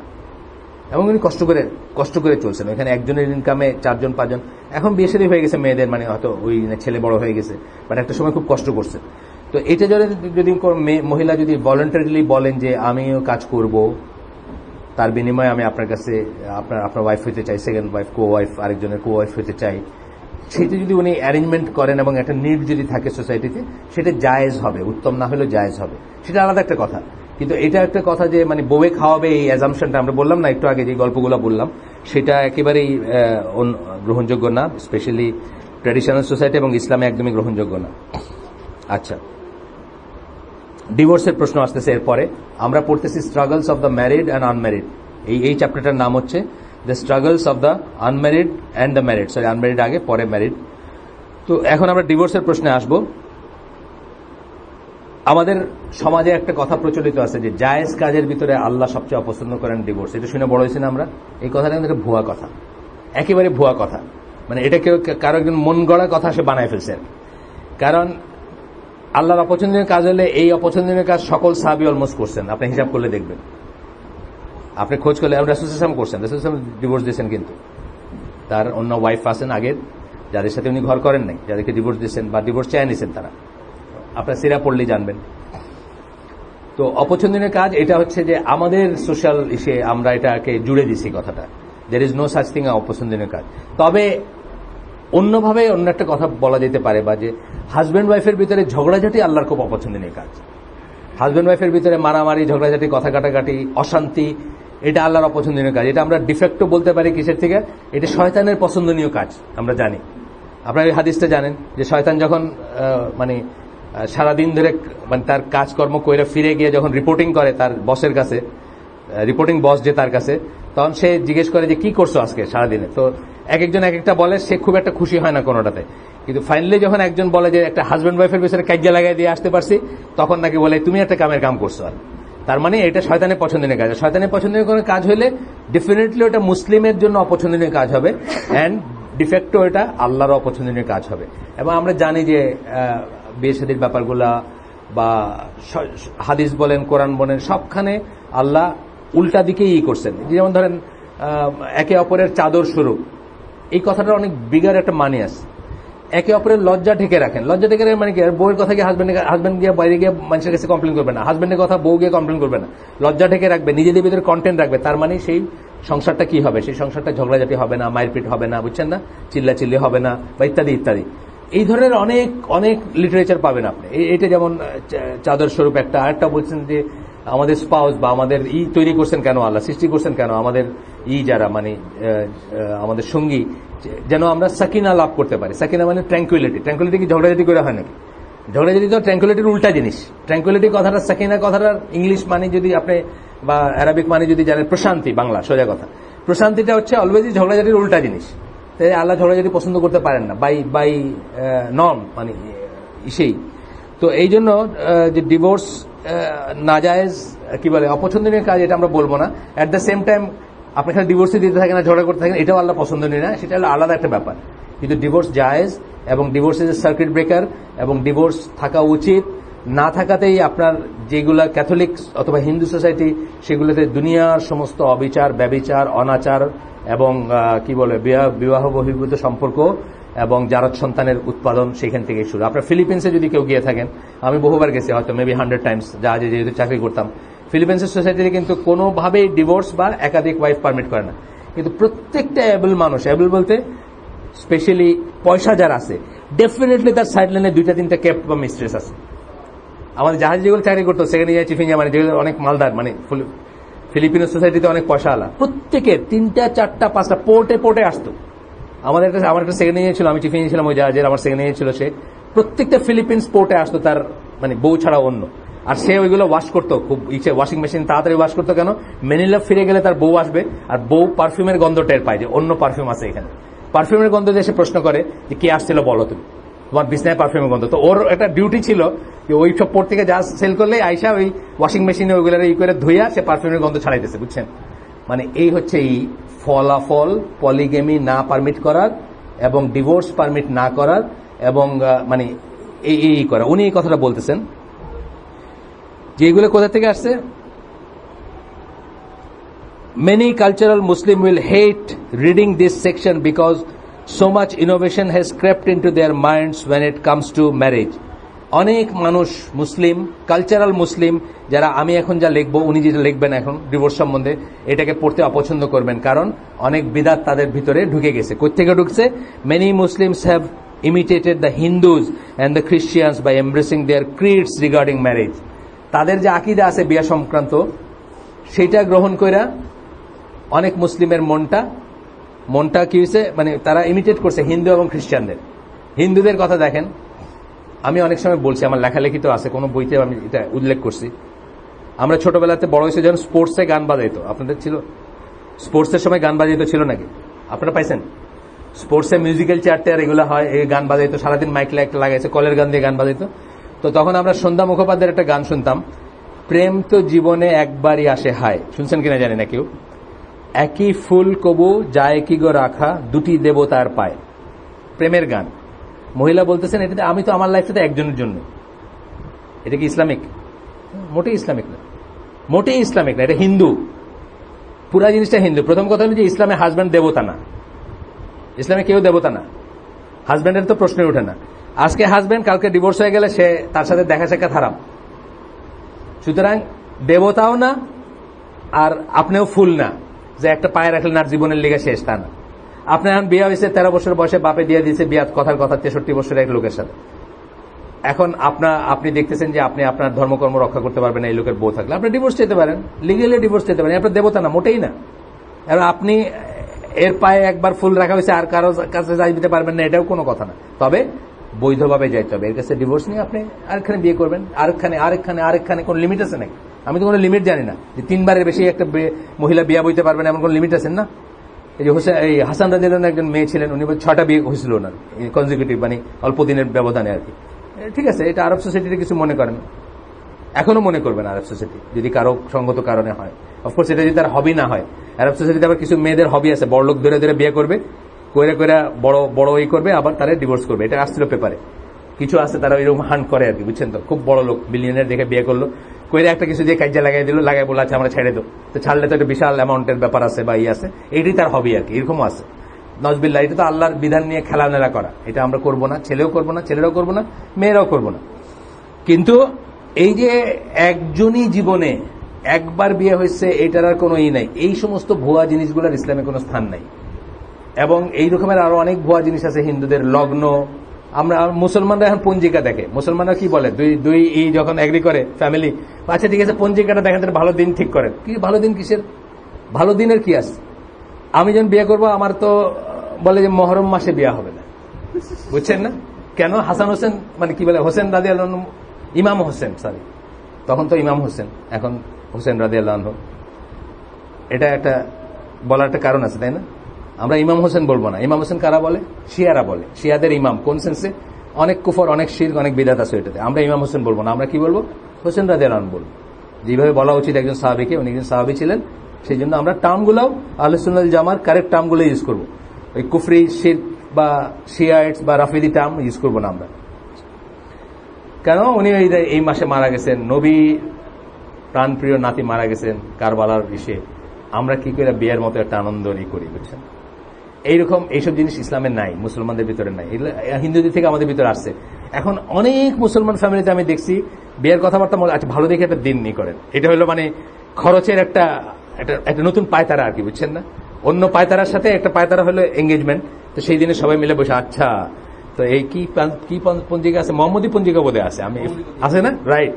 হিন্দুদের পঞ্জিকা থাকতে পারে, আমাদের থাকতে পারে না, আমাদের মোহাম্মদী পঞ্জিকা আছে। মোহাম্মদী পঞ্জিকা দেখে বাইর করলেন যে একটা দিন সব দিক দিয়ে হলো এই দিনটা মনে হচ্ছে ভালো, মঙ্গলবার অথবা কোন একটা বার, যেই বার আর কি, মানে ধরেন শনিবার না আর কি, শনি তো আবার একটা খারাপ বার, তো এইবারে তাহলে দেখা গেল যে সব মিলে মনে হচ্ছে যে এটা ঠিক আছে, নাউজুবিল্লাহ। তো এগুলা হিন্দুদের থেকে আসছে আমাদের ভিতরে। লগ্নের কনসেপ্টটা আসছে, আপনি জানেন হিন্দু মেয়েদের লগ্ন মিস করে গেলে জীবনে বিয়ে হইত না। ওই যে লীলাবতীর থিওরেম পড়ছেন নাকি, আগে গল্প বলছি, একজন ম্যাথমেটিশিয়ান আছেন ইন্ডিয়ান, হিন্দু মহিলা, খুব ফেমাস আর কি। তো ওনার নাকি ওই যে মাটির ঘড়িটা চোখড হয়ে গেছিল, চোখড হয়ে গিয়া আসলে ঘড়িটা বন্ধ হয়ে গেছিল আর কি। মাটির ঘড়ি দিয়ে আগে মাপতো না যে কোন বেলা কত হয়েছে, ওটা চোখড হয়ে গেছিল। ছোট্ট একটা থাকে, অরিফিস থাকে মাটির ঘড়িতে, দেখেন না এই যে কম্পিউটারে দেখায় টাইম দেখাইলে দেখেন একটা এরকম জিনিস, ওটা তো আসলে মাটির ঘড়ি দেখায়। হ্যাঁ বালির ঘড়ি আর কি। তো ওটা নাকি চোখড হয়ে গেছিল, চোখড হয়ে ওনার বিয়ার লগ্ন পার হয়ে গেছিল, খুব রেয়ার লগ্ন ছিল, আর ওনার বিয়া হয় না জীবন। লীলাবতী আর কি, উনি পরে জ্ঞান বিজ্ঞানের চর্চা এবং অঙ্কের চর্চায় ওনার জীবন কাটাই দিছিলেন। যাই হোক, আমাদের নো সাচ থিং, আমাদের বিয়া খুব সিম্পল বিয়া, আমরা এটাকে কমপ্লিকেটেড বানাইছি। আমাদের বিয়া হচ্ছে জাস্ট দুইজন সাক্ষী, মুসলিম অ্যাডাল্ট হইলেই হইল, মেয়ের বাবা আর ছেলে, বাস এনাফ। এই চারজনে বিয়ে শেষ। আর কোনো সকাল বিকাল লগ্ন, এই বউ ভাত, এই খাসি মুরগি কিছুর কোনো দরকার নেই, এগুলো আমরা সব ইনোভেট করছি। যাই হোক, and বলতেছেন many so-called Muslims see marriage as a permanent agreement that should never end, as well as permanent joining of two families. অনেকে এইটা করেন এবং এইটা করে যে কত অবিচার করেন, বোথ সাইডের অবিচার করেন। এই বিয়াটা একদিনও টেকার না, হয়ে গেছে বিয়া, হয়তো বিয়ের পরেই রিয়েলাইজ করা গেছে এই বিয়াটা একদিন টিকার না, কিন্তু সে সারা জীবন এটার বোঝা বহন করে বেড়ায়। এবং আমার মনে আছে যে আমাদের অনেক বড়, উনি আমাদের বোন হন, একটু দূর সম্পর্কে, উনি বিয়ের পরে পাকিস্তান চলে গেছিলেন, তখনকার দিনের কথা বলতেছি, করাচি বা কোথাও চলে গেছিলেন। এবং যাওয়ার পরে উনি রিয়েলাইজ করছেন যে ওনার হাজবেন্ড ইম্পর্টেন্ট, একদম টোটাল ইম্পর্টেন্স আর কি। তখন উনি নিজে প্রসঙ্গটা তুলছিলেন এবং নিজে ডিভোর্স দিছিলেন। এইটার জন্য ওনাকে দেখলে দেখছো, ওইটা হলো মানে বহু বছর আমরা মানে উনি আমাদের অনেক বড়, বুঝছেন না, বহু বছর আমরা ওই আপাকে চিনতাম, এইটা বললা যে এই সেই মহিলা যে এই পয়েন্টের ডিভোর্স চাইছিল। আচ্ছা, এটা খুব ইম্পর্টেন্ট পয়েন্ট না? এইটার আন্ডারে থেকে সে সারা জীবন ব্যভিচার করবে, হাজব্যান্ডের ফ্রেন্ডের দিকে তাকাবে, অথবা হিন্দুদের সোসাইটিতে যেগুলো চলে সেগুলা করে যাবে, বা খ্রিস্টান সোসাইটিতে যেটা চলে, বা ফিলিপিন্সে যেটা চলে একটু আগে আপনাদের বললাম, এগুলো করে যাবে। তার চেয়ে তো এটা খুবই অনেস্ট ব্যাপার যে সে একদম ভ্যালিড একটা রিজন, সে ডিভোর্স নিল এবং আরেকখানে বিয়ে হয়েছিল ওনার পরে আরেকখানে, মাশাআল্লাহ, তারপরে উনি ছিলেন। কিন্তু আমার মনে আছে ওই একবার সিলেটে কোন একটা অকেশনে উনিও আসছেন, কানাঘুষে ফুসফাস কি আমাদের এইজ গ্রুপের যারা, মানে এই আপা কিন্তু এই কারণে কিন্তু ডিভোর্স নিয়েছিল অত আগে, এই সময়, মানে তার মানে উনি কিরকমের একজন বেহায়া ছিল, কিরকমের একজন ছিল, মানে এরকম একটাই। এখন তো আমি বুঝি সে খুব অনেস্ট ছিল এবং খুব ইসলামিক ছিল তার ইটা আর কি, মানে দৃষ্টিভঙ্গিটা খুব অনেস্ট ছিল, খুব ইসলামিক ছিল। সে সরাসরি বাপমাকে বলছে যে দিস দ্য রিজন, এটা এই ব্যাপার, আপনারা বাপমাকে বলছে, বাপমা ব্যবস্থা করছে, ডিভোর্সের ব্যবস্থা করছে, আর এখানে বিয়ে দিছে পরে। যে জন্য যেটা হয়েছে, দে সে ডিভোর্স অ্যাজ সামথিং ইভিল। এই যে প্রেম তো জীবনে একবারই আসে, হায় একই ফুল দুইটা দেবতার পায়, এই সব হিন্দু তন্ত্রমন্ত্র ঢুকার ভিতরে এখন সেটার পার্মানেন্ট, আর এইটা হওয়া মানে ইভিল মনে করে। যে রিজনটা ভ্যালিড হইলেও সে ইভিল মনে করে, বা তাকে সবাই ইভিল মনে করে, বা তাকে সবাই এই মনে করে। এইখান থেকে আমাদের এই কথাটা আছে। মতিউর রহমান মাদানী এটা একটা লেকচার আছে এটার উপরে, এই যে জায়েজ কাদের ভিতরে ডিভোর্স হচ্ছে সবচেয়ে, মানে আল্লাহর কাছে জায়েজ কাদের ভিতরে সবচেয়ে অপছন্দনীয় ডিভোর্স। স্ট্রেট বলছে, অপছন্দনীয় হবে কেন? সাহাবীরা করছেন, রাসূল করছেন, এটা অপছন্দনীয় হবে কেন? তারা কি অপছন্দনীয় কাজ করছেন? জানি শুনি না যে এটা আল্লাহ পছন্দ করেন, প্রশ্নই ওঠে না। বরং এটা বলতে পারি যে দাম্পত্য কলহটা আল্লাহ পছন্দ করেন, এটা সামথিং এলস, একদম আলাদা একটা জিনিস। একটা একটা সংসার দেখা যাবে যে 50 ইয়ার্স লাস্ট করছে, কোনোদিন কিছু হয় নাই, ভাঙে নাই, কিন্তু প্রতিদিন ওইখানে কুরুক্ষেত্র হয়েছে। কুরুক্ষেত্র বলেন একটা কথা, সিলেটের একটা টার্ম আছে এখানে, যাই হোক সেটা আমি বললাম না, অনেক বুঝবেন না, সিলেটে কেউ থাকলে বুঝতেন। কুড়াল লড়াই বলে সিলেটে। কুড়া মানে কি? মুরগি, মোরগ। মোরগের লড়াই আছে না? মোরগের লড়াই কি শেষ হইতে চায় নাকি? এখান থেকে শেষ করে ওইখানে ওইখানে আবার লাগে। খেয়াল করছেন? দুইটা মোরগ যদি থাকে ইকুয়ালি, এই যে সরাইলা মোরগ টোরগ আছে না, মানে আনটিল দ্য ব্লেড, কিন্তু একেবারে রক্ত ঝরতেছে, এখানে শেষ হলো, আপনারা তো দিলেন লাঠি দিয়ে খেদায়া, 5 মিনিটের বিরতি, ওইখানে গিয়ে দেখেন আবার শুরু হয়েছে। তো এটা যে অনেক ফ্যামিলিতে চলে, কিন্তু ডিভোর্স হচ্ছে না তাদের। এটা কি খুব আল্লাহ পছন্দনীয় জিনিস না, এটা আমরা এমনি বুঝি। যাই হোক, তারপরে বলতেছেন দে কোট ফেব্রিকেটেড হাদিস। ফেব্রিকেটেড, মওজু, সুবিধা মতো বানায় ফেলছে। কারা বানাইছে? পুরুষতান্ত্রিক, এই যারা বা এই হিন্দুতান্ত্রিক বা খ্রিস্টান তান্ত্রিক, এই যারা ওইখান থেকে শিখছে নর্মস গুলা, তারা এটা বানায় ফেলছে। যে অনেক কিছু বানাইছে না, মানে কালকে দেখলাম একটা বই, পাঠ্য বই আমাদের স্কুলের 5 বোধহয়, ইসলাম শিক্ষা বই। জ্ঞানীরা বলেছেন, এখন জ্ঞানী হয়ে গেছে, এতদিন হাদিস ছিল, জ্ঞানীরা বলেছেন দেশপ্রেম ইমানের অঙ্গ। এতদিন কিন্তু হাদিস ছিল। এটা কত মানুষে প্রশ্ন করে আমাদের এই হালাকাতে, দেশপ্রেম ইমানের অঙ্গ এটা না। আর কালকে ওইখানে আরটা পড়লাম যে ওই যে ইমান বিনষ্টকারী বিষয়, কেউ যদি বলে আমি first American then a Muslim, he goes out of the fold of Islam. কেউ যদি বলে আমি প্রথম বাংলাদেশি তারপরে মুসলিম, সেই he goes out of the fold of Islam. প্রত্যেকটা মুসলমানকে প্রথম মুসলিম হইতে হবে, তারপরে অন্য কিছু হইতে পারে, বুঝছেন না? প্রথম তাকে মুসলিম হইতে হবে, তারপরে অন্য কিছু হইতে হবে। কেউ যদি বলে যে, অনেক আমেরিকান মুসলিমরা বলে যে, বা মানে দেশপ্রেম দেখাইতে গিয়ে বা more Catholic than the Pope এটা বোঝাইতে গিয়ে আর কি, বলে যে I am first an American then a Muslim, মানে তার যে দেশপ্রেম আছে আমেরিকার প্রতি এটা বোঝাইতে গিয়ে বলে। এটা বললে you take the risk of going out of Islam. কিন্তু এবং এখন এটা রিভাইজ হয়ে গেছে। এই কয়েকদিন আগে 3-4 দিনের ভিতরে আমাকে কেউ প্রশ্ন করছে যে এটাকে হাদিস নাকি, দেশপ্রেম ইমানের অঙ্গ, এটাকে হাদিস নাকি। তারপরে আমি কালকে স্কুলে আসছিলাম, তো 5 বইটা দেখতেছি চেঞ্জ হয়ে গেছে ল্যাঙ্গুয়েজটা। এখন বলছে জ্ঞানীরা, এই জন্যই জ্ঞানীরা বলে গেছেন যে দেশপ্রেম ইমানের অঙ্গ, জ্ঞানী হয়ে গেছে এখন। আর আপনার রিলিজিয়ানটাকে শাসকরা সারা দুনিয়ায় সবসময় তাদের গদি টিকায় রাখার জন্য ব্যবহার করে গেছে। জবের থেকে আমি বাংলাদেশ আর্মিকে চিনি, জবের থেকে মানে আমি মানে ধরেন অনেক আগে ছোটবেলা থেকে আর্মির সার্কেলে যাওয়া আসা আছে, আত্মীয় স্বজন ছিলেন, এটা ছিলেন, আমার নিজের ফ্যামিলিতে আর্মি অফিসার ছিলেন বা ইত্যাদি ইত্যাদি। তাদের যে আরটি বলে, রিলিজিয়াস টিচার বলে, তারা যে খুতবাগুলো দেন, ওখানে দেখবেন অলওয়েজ একটা মোটিভেটিং ফ্যাক্টর থাকে। ইট ইজ ট্রু যে ইসলামের ব্যাপারে আমরা মোটিভেটেড করবো, এটাতে কোনো দোষের কিছু নাই, ঠিক আছে এটা, কিন্তু এই মোটিভেশনের ভিতরে আরেকটাইও থাকে যে তারা যেন প্রশ্ন না করে আনুগত্য করে, কোনো ব্যাপারে কোনো প্রশ্ন করবে না। এই আনুগত্য করাটাই অ্যাজ ইফ তাদের জন্য ফরজ ওয়াজিব, এরকম একটা বোধ দিয়ে তাদেরকে বড় করা হয়, যেটা রিয়েলি ইসলামিক না। কারণ ইসলামে কিছু কিছু ব্যাপারে এটা সত্যি কথা, যেখানে একেবারে কোনো রকম বিভাজন বা কোনো রকম প্রশ্ন টলারেট করা হয় না। Those are religious things basically. Omar রাদিয়াল্লাহু আনহুর খুতবার ভিতরে একদিন অপোজ করে কিছু একটা বলতে চাইছিল। উনি বলছেন যে তুমি যদি কথা বলো তোমার কল্লা উড়ায় দেওয়া হবে। মিনিং, খুতবা অপোজ করার জায়গা না, বিতর্কের জায়গা না, খুতবার ভিতর কথা বলার জায়গা না। আমরা জানি যে খুতবায় মোস্ট অফ দ্য অ্যাকশনস আর হারাম, এটা জানেন না আপনারা? মোস্ট অফ দ্য অ্যাকশন খুতবা চলাকালীন, কিন্তু ইভেন কাউকে চুপ করতে বলতে না করছেন স্কলাররা। আরেকজন একটু ফিসফাস কথা বলতেছে, বিরক্তিকর, ঠিক আছে, কিন্তু আপনি আবার আগে বেড়ে গিয়ে তারা চুপ করবেন সেটাও বলবেন না, মানে এই অ্যাকশনটা আপনার জন্য জায়েজ না। খুতবা হচ্ছে এরকম সিরিয়াস একটা জিনিস। এই কথা যে খলিফা বলতেছেন, তাকে কিন্তু একটা কমনার প্রশ্ন করছে যে আপনার গায়ে 2 টুকরা কাপড় কেন, আমার 1 টুকরা, আপনার 2 টুকরা কেন? এটা কিন্তু তার রাইট আছে, বুঝছেন না? তাহলে প্রশ্ন করবে না দেখা আমি রিলিজিয়াস মোটিভেশন এমন ভাবে করব যে এই আনুগত্য আমার কাছে এমন যে কিছুতেই ভায়োলেট করা যাবে না, সেটাও কিন্তু ঠিক না। ইসলাম কিন্তু সেটা বলে নাই। আমরা যদি দেখি ইসলামের সমস্ত এসে দেখবেন যে তারা তাদের সিপাহসালারকে তারা মানছেন, তার অর্ডার মানছেন, কিন্তু অ্যাট দ্য সেম টাইম তাকে একজন মানুষই মনে করছেন, তাদের মতোই একজন মানুষ মনে করছেন, এবং তাদের ভুল আছে সেটাও তারা অ্যাকনোলেজ করছেন। এবং তারা যখন ইসলামের নর্মসে কোন একটা লাইন ক্রস করছেন, তখন তাদেরকে সেইভাবে ট্রিট করা হয়েছে। আপনারা যদি হিস্ট্রি পড়েন, আপনারা দেখবেন খালিদ বিন ওয়ালিদের মতো বীরকে কিভাবে ওমর রাদিয়াল্লাহু আনহু একদম কমন সোলজারের র্যাঙ্কে নামায় নিয়ে আসছেন, বিকজ তার কিছু সমস্যা হয়েছিল, তিনি কিছু ভুল করছিলেন। এবং উনি কিভাবে মাথা পেতে সেগুলো মেনে নিছেন। উনি যদি চাইতেন উনি কিন্তু বিদ্রোহ করতে পারতেন, বলতে পারতেন যে আমি কি কম নাকি, না সেটা উনি বলেন নাই। কিন্তু আপনারা দেখবেন ইসলামের হিস্ট্রি পড়লে যে অ্যাট দ্য সেম টাইম আপনারা দেখবেন যে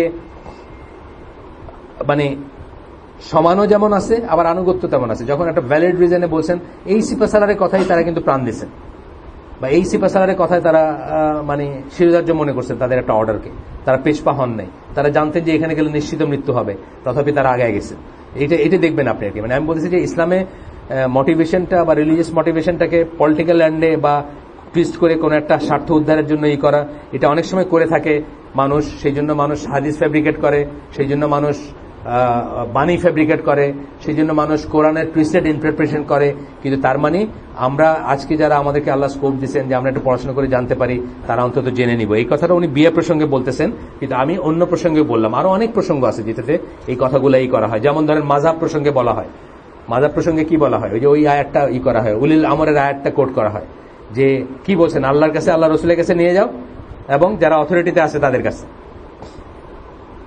না, মানে যদি তোমাদের ভিতর কোনো হয় আল্লাহ রসুলের কাছে এবং অথরিটির কাছে নিয়ে যাও। তারপরে কি বলছেন সেটা কিন্তু আবার বলে না। তারপরে বলছেন যে আয়াতটা এরকম যে আল্লাহর আনুগত্য করো, রসুলের আনুগত্য করো, আল্লাহর আনুগত্য করো, রসুলের আনুগত্য করো, এবং উলিল আমরদের, এইভাবে বলছেন। এই পর্যন্ত ঠিক আছে, আমরা উলিল আমরের আনুগত্য করবো। উলিল আমর কারা? ইমাম যারা, শাসক যারা, লিডার যারা, তারা উলিল আমর, সবাই এই ক্যাটাগরিতে পড়েন, জ্ঞানী যারা তারা। তারপরের সেন্টেন্সটা কি বলছেন? যদি তোমরা ডিসপিউট করো, কার সাথে ডিসপিউট? উলিল আমরের সাথে ডিসপিউট লেগে গেল আমার, তখন কোথায় নিয়ে যাব? কোরআন এবং সুন্নাহর কাছে নিয়ে যাও। দুইজনেই উলিল আমরের সহ নিয়ে যাও। এই হাদিসের ব্যাকগ্রাউন্ড জানেন তো আপনারা না? এই আয়াতের ব্যাকগ্রাউন্ড জানেন? এই আয়াতটা নাজিল হয়েছিল আল্লাহ রাসূল সাল্লাল্লাহু আলাইহি ওয়াসাল্লাম একজন সাহাবীর আন্ডারে কয়েকজন সাহাবীকে একটা মিশনে পাঠিয়েছিলেন। কোন কারণে ওই সাহাবীর যিনি লিডার ছিলেন তার সাথে অন্যদের একটা ডিসপিউট হয়েছিল। ডিসপিউট হওয়ার পরে উনি ওনার সবাইকে বলছিলেন যে তোমরা কাঠ জড়ো করো। কাঠ জড়ো করার পর বলছে আগুন দাও। আগুন দিয়েছে, তারপর বলছে সবাই এটাতে ঝাঁপ দাও, কারণ তোমরা আমার কথা শুনো নাই। তারা অলমোস্ট রেডি, তারা আমিরের এই শিরোধার্য। এই জন্য একজন ইয়াং সাহাবী বললেন যে ঠিক আছে, আমাদের যদি এইটাই শাস্তি হয় আমরা এটা মেনে নিলাম, বাট আমরা রাসূল সাল্লাল্লাহু আলাইহি ওয়াসাল্লামের কাছে জানতে চাই, নিয়ে যেতে চাই ব্যাপারটা, তার কাছে জানার জন্য যে এইটার রাইট, এই প্রসঙ্গে এই অবস্থায় এটার রাইট আমাদের আমিরের আছে কিনা এটা জানতে। যদি আল্লাহ রাসূল বলেন তাহলে আমরা সেটাই করব, সেটাই মেনে নিব। আল্লাহ রাসূলের কাছে যখন আসা হইল তখন উনি বললেন যে তোমরা যদি আগুনে ঝাঁপ দিতে তার কথায়, তাহলে তোমরা চিরদিন আগুনে জ্বলতে থাকতে, কারণ সে এটা বলতে পারে না, এটা ভুল, এটা তার ঠিক হয় নাই। তখন কোরআনের এই আয়াতটা এইটার সাপোর্টিং এভিডেন্স হিসেবে নাজিল হয় যে আল্লাহর আনুগত্য করো এবং রাসূলের আনুগত্য করো এবং উলুল আমরের, কিন্তু যদি তোমরা ডিসপিউট করো তাহলে তা আল্লাহ এবং তার রাসূলের কাছে নিয়ে যাও। তাহলে উলুল আমর শিরোধার্য না আমাদের জন্য, কখন না? যদি আমরা মনে করি যে এটা কোরআন এবং সুন্নাহর বাইরে যাচ্ছে। আমাদের জন্য শিরোধার্যকে মাত্র একজন, আমরা অনেক সময় বলছি এখানে, মানুষের ভিতরে একজন মাত্র মানুষ আছেন যার কথা কোয়েশ্চেন না করে শিরোধার্য আমাদের জন্য, তিনি হচ্ছেন রাসূল সাল্লাল্লাহু আলাইহি ওয়াসাল্লাম। আমরা যদি জানি যে উনি আমাদেরকে কিছু একটা করতে বলছেন, সহিহ হাদিসে জানি আমরা, তখন ওটা নিয়ে কোনো কোয়েশ্চেন করবো না। এছাড়া কেউ কোয়েশ্চেনের ঊর্ধ্বে না। স্পেশালি ধরেন দলিলের ব্যাপারে আমরা যে কাউকে বলতে পারি যে দলিল কি বলেন, যে কাউকে বলতে পারি। কয়েকদিন আগে আমাকে এক ভাই আসছিলেন ইংল্যান্ড থেকে, তো উনি আমাকে বলতেছিলেন যে ওই ইংল্যান্ডে থাকেন, বাংলাদেশের সবাই এক নামে চিনবেন, আমি নামটা বললাম না, মানে এই সার্কেলে আমি বলি, প্রাইভেট সার্কেলে বলি, কিন্তু এটা যেহেতু রেকর্ড হয়, এটা যে অনেকে শুনেন, আমি নামটা বললাম না। ইংল্যান্ডে থাকেন, বাংলাদেশি অরিজিনের, বা বাংলাদেশেও আসেন যান, একজন সকল আলেম আর কি, বড় একজন পার্সোনালিটি। তো উনি কোথাও একটা হালাকা করতেছিলেন ইস্ট লন্ডনে। তো একটা বাচ্চা ছেলে, ধরেন 8-10 বছরের একটা ছেলে, ওটা বলছে যে এটা কি সহিহ হাদিস নাকি, এটা কি দলিল আছে নাকি। উনি খুব রেগে গেছেন যে এই বাচ্চা ছেলে আমি চুলদারি সব পাকায় ফেললাম এই দেশে, হালাকা করতে করতে আমারে জিজ্ঞেস করে যে এটা কি আছে নাকি, মানে সহিহ হাদিস নাকি বা দলিল আছে নাকি। তো আমাকে যে ভদ্রলোক গল্পটা বলতেছেন, উনি আমার 1 বছরের বড় বয়সে। উনি বলতেছেন যে আমি ওনারে বুঝাইলাম যে আপনি রাগ করতেছেন কেন, আমি তো খুশি হইতাম যে দিনে দিনে কত উন্নতি হয়েছে, যে একটা 8-10 বছরের ছেলেও সত্যটা জানতে চাচ্ছে যে এটা সত্য কিনা। এই সত্য জানতে না চায় কিন্তু দুর্বল এবং জাইফ এবং জাল হাদিসগুলো আমাদের ভিতরে বাসা বেঁধে ফেলছে, তাই না? এই কথাই উনি বলতেছেন যে দে কোট ফেব্রিকেটেড হাদিস সাচ এজ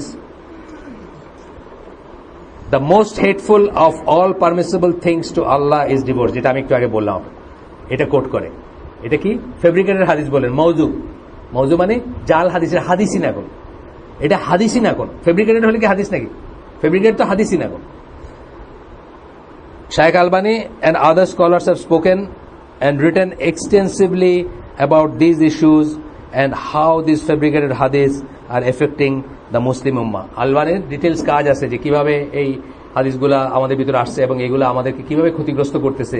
যে এই যে বললাম যে একটা মেয়ে 50 বছরের দাম্পত্য জীবন কাটাই দিতেছে without even sleeping once with her husband, শুধুমাত্র এই কনসেপ্টের উপরই করে। এরকম আছে কেস, যে ওটার উল্টাটা আছে না, যার কথা বললাম যে উনি খোলা নিছিলেন বা ডিভোর্স নিছিলেন দেখে ওনার সবাই ফিসফাস করতাম আমরা। তো উল্টাটা আছে না এটার, যে তারে হয়তো খুব সতী সাধ্য মনে করি আমরা সবাই, যে সাংঘাতিক ডেভোটেড, কিন্তু সে তো জানে তার সে কি লাইফ লিড করলো বা কি লাইফ পার করলো, যাই হোক। And even then they sometimes omit the word permissible. কখনো পারমিসিবলটাও omit করে ইচ্ছা করে। জায়েজ কাজের ভিতরে আল্লাহ সবচেয়ে অপছন্দনীয় হইল ডিভোর্স বা তালাক, কখনো জায়েজটাওই করে, মানে এটা যে জায়েজ সেটাও বলতে চায় না, বলতে চায় সকল কাজের ভিতরে আল্লাহ সবচেয়ে অপছন্দনীয় হইল এটা আর কি, বুঝছেন না? এটা বললে সুবিধা আছে, পুরুষতান্ত্রিক সুবিধা বিশেষ করে। এখানে আমি পুরুষতান্ত্রিক সুবিধা মেনলি দেখি, কারণ এখানে মানে যে কোনো মতে বিয়া টিকায় রাখা বা এটা পুরুষরা ইউজুয়ালি চায়। আর মানে আজকাল একটা চলতেছে, ইভেন আমাদের দিনী সার্কেলে আমরা দেখি যে অনেকে ফোর্স করে যেন তাদের বউরা কাজী অফিসে যায়, গিয়া যেন ডিভোর্স চায়। এটার পেছনে কারণ কি জানেন? একটা ধারণা চলে আসছে মনে, যে বউ যদি ডিভোর্স নেয় তাহলে তারা কিছু দিতে হবে না।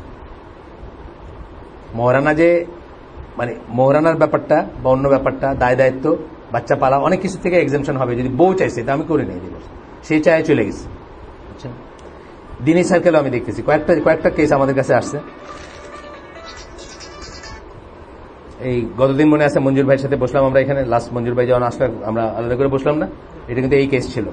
জুলাই রেখে দিছে, হাজব্যান্ড চায় যে মেয়েটা ডিভোর্স দেখ, হাজব্যান্ডের একটা অ্যাফেয়ার আছে, এক্সট্রা ম্যারিটাল অ্যাফেয়ার, সেই বেটিতে বিয়ে করতেছে না, করতে পারে না বা করতেছে না, ভয়ও পায় যে নারী শিশু আদালতে যদি যায়। তো এখন চাইতেছে কি যে বউ ডিভোর্সটা নেক, তাহলে সবকিছুর থেকে আজাদ, মোহরানাও দিতে হবে না, এটা মানে যা যা প্রচলিত আছে আর কি আমাদের, আর আমাদের তো কেসও করতে পারবে না, সুতরাং তাকেই বাধ্য করতেছে, অত্যাচার করে বাধ্য করতেছে তাকে, সেই জন্য সে চায়। এটা হলো আরেকটা সাইড অফ দ্য স্টোরি। যাই হোক, আমরা একটু যাই।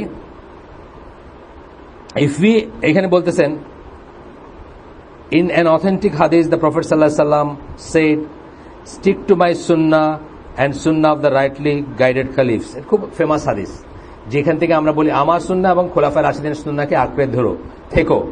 এই হাদিসটা থেকে আমরা বলি যে আপনাদের সবার উপর প্রায় ওয়াজিব না হলেও নিয়ার ওয়াজিব, যে আপনারা ওয়াজিব মানে কি অবশ্য করণীয়, ওয়াজিব কিন্তু কোনো শরিয়ার টার্ম না। আমি যখন ওয়াজিব বলতেছি আমি কিন্তু শরিয়ার দলিল দিয়ে বলতেছি না, আমি কি বলতেছি, হোমওয়ার্ক আমরা বলি না, ওয়াজিব যেরকম ওয়াজিব মঞ্জিল হোমওয়ার্কের নাম, ওইরকম আমরা বলতেছি যে এটা অবশ্য করণীয় একটা ব্যাপার, যে আপনারা অন্তত রাসূল সাল্লাল্লাহু আলাইহি ওয়াসাল্লামের সিরা এবং খোলাফায়ে রাশিদিনের সিরা পড়বেন, তা নাহলে আপনার জীবনের নর্মসগুলো জানবেন না, আর না জানলেই তখন আপনারা এই কথা বলে বেড়াবেন যে জায়েজ কাজের ভিতরে ডিভোর্স হচ্ছে সবচেয়ে অপছন্দনীয় কাজ আল্লাহর। এই প্রসঙ্গে উনি বলতেছেন যে এই হাদিসটা সহিহ হাদিস, আহমদ, হাকিম এবং ইবনে মাজার হাদিস। If we examine there way, আমরা যদি সত্যি তাদের জীবনী পড়তাম এবং তাদের পদ্ধতি পন্থাগুলোকে পরীক্ষা করে দেখতাম, we find that Umar radhiyallahu anhu, for example, got divorced 4 times. 4 বার তালাক হয়েছে তার লাইফে Umar radhiyallahu anhu, twice before Islam and twice as Muslim. Hasan radhiyallahu anhu, dozens of times, dozen কটায় হয় 12টায়, dozens হয় 12টার multiple, dozens of times divorce হয়েছে। ওনার অবশ্য একটু বিয়ের সম্বন্ধে খুব চয়েস ছিল, বউ পছন্দ না হলে ছেড়ে দিতেন। এবং আলী রাদিয়াল্লাহু আনহুর একটা আছে, আসার আছে, উনি লোকদের বলছেন যে তোমরা তোমাদের মেয়ে দিও না হাসানের কাছে। উনি ওনার ছেলের ব্যাপারে বলছেন যে ও খুব চুজি, ওর কাছে তোমাদের মেয়ে দিও না।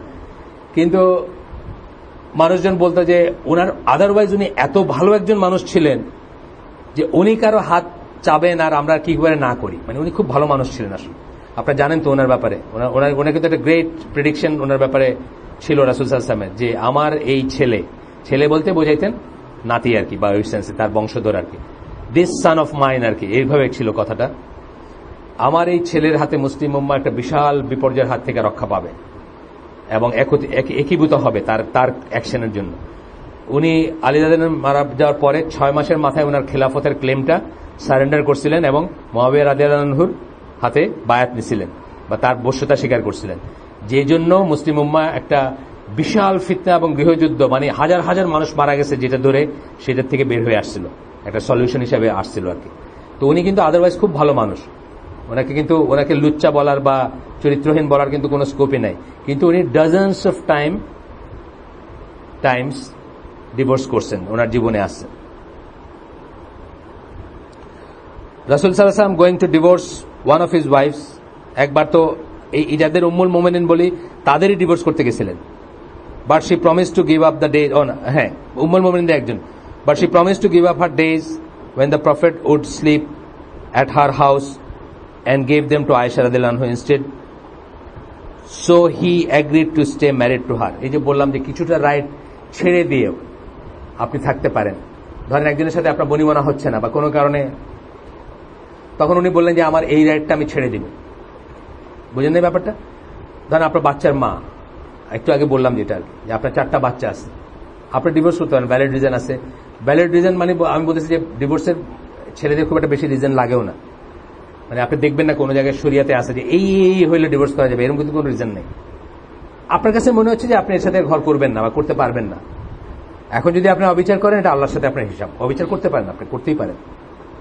এই যে সৌদি বাদশারা আছে না, 40টা করে বউ একসাথে ছিল না, 40টা বিয়ে করছে, 6 মাস থাকছে, 1 বছর থাকছে, মনে হচ্ছে এটা হচ্ছে আরো সুন্দরী আরেকজন আছে ওখানে, এর ছেড়ে দিয়ে আরেকজনে বিয়ে করছে, 4টাই মেনটেন করছে, বাট 4টা মেনটেন করে 40টা বিয়ে করছে। এগুলো যদি আপনি টুইস্ট করেন, এগুলো আল্লাহর সাথে আপনার হিসাব। বিয়ে করার কথাতে স্পেসিফিক্যালি বলা আছে নট আউট অফ লাস্ট, এই কথাটা আছে, কিন্তু নট আউট অফ লাস্ট এই কথাটা আছে। সুতরাং শুধুমাত্র লাস্টের জন্য এটা আল্লাহর সাথে আপনার হিসাব, কিন্তু ডজনস অফ টাইম ডিভোর্স করা জায়েজ আছে। এবং আল্লাহ রাসূল যে এই একটা ঘটনা বলতেছেন যে একজনকে উম্মুল মুমিনিন যাদের বলি তাদের একজনকে, কিন্তু আর তার আগেও ডিভোর্স হয়েছে ওনার, সেটা তারা মানে বিয়ে কনজুমেট হওয়ার আগেই তারা এমন একটা জিনিস শিখাই দিয়েছেন অন্য ওয়াইফরা, এটা বললে আল্লাহ রাসূল তাদেরকে ছেড়ে দিবেন। এটা বলছেন যার হাতে আমাদের প্রাণ, মানে মুহাম্মদের প্রাণ, তার কি একটা ফর্মুলা শিখাই দিয়েছেন আর কি, যে এটা বললে মানে আমাকে ধরবেন না, আমাকে ছুবেন না, এরকম করে মানে কসম কাটলে উনি আর করবেন না, উনি তাদেরকে ছেড়ে দিচ্ছেন। এরকম ঘটনা আছে, আপনার ডিটেলস আমি বলতে পারতেছি না, মানে নামগুলো বলতে পারতেছি না, আপনি যদি চান আমরা সিরাত থেকে এসে পরের দিন আপনাকে পড়ে শোনাই দিব। এরকম ঘটনা আছে যে বিয়ে কনজুমেট হওয়ার আগেই উনি ছেড়ে দিচ্ছেন। তাহলে ডিভোর্স ওনার লাইফে আসছে বা আসতে নিছিল। The companies of the prophet সাল্লাল্লাহু আলাইহি ওয়াসাল্লাম had a very high divorce rate, যেটা বললাম যে আমার মনে হয় সাহাবীদের ভিতর খুঁজে পাওয়া খুব রেয়ার হবে, মানে খুব রেয়ার সাহাবী পাবেন যার জীবনে কোনো না কোনো একটাও ডিভোর্সের ঘটনা নেই, খুব রেয়ার পাবেন আপনি। And many of them married divorce women, এটা আবার একটা প্লাস পয়েন্ট, কিন্তু এটা যেমন সত্য যে তারা ডিভোর্স করছেন, একজন মহিলা ডিভোর্স হয়ে সে একা থাকার স্কোপ তার হইতোই না বলতে গেলে।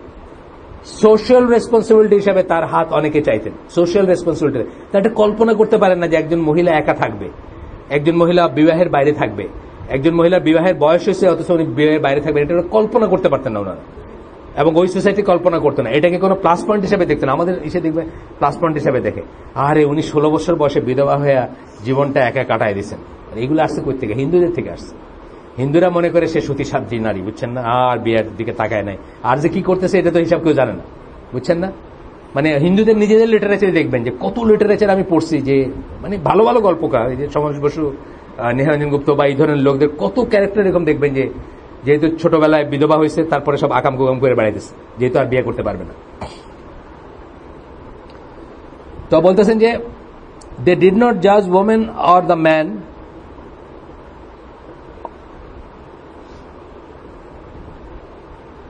or view them as immoral simply because they had been divorced. কারো একটা ডিভোর্স হয়েছে, লোক পুরুষই হোক মেয়েই হোক, সেটার জন্য তাকে ইমোরাল বা অনৈতিক তারা কখনোই মনে করতে নাই, শুধুমাত্র এইটুকুর জন্য, যেটা আমাদের সমাজে ডবল প্রবলেম, ডবল ট্রাবল আমি বলি। একটা হলো একদিক দিয়ে যেমন আমরা অনৈতিক মনে করি, আরেকদিকে আমরা তাদের বিয়েও করতে চাই না, আর তাদেরও দোষ আছে, তারাও কারো সেকেন্ড ওয়াইফ হইতে চান না। মানে সব মিলে আমাদের একদম লেজে গোবর একটা সিচুয়েশন, যে আমাদেরটা খালি খারাপ থেকে খারাপতর হইতে হবে, খারাপ থেকে খারাপতর হইতে হবে।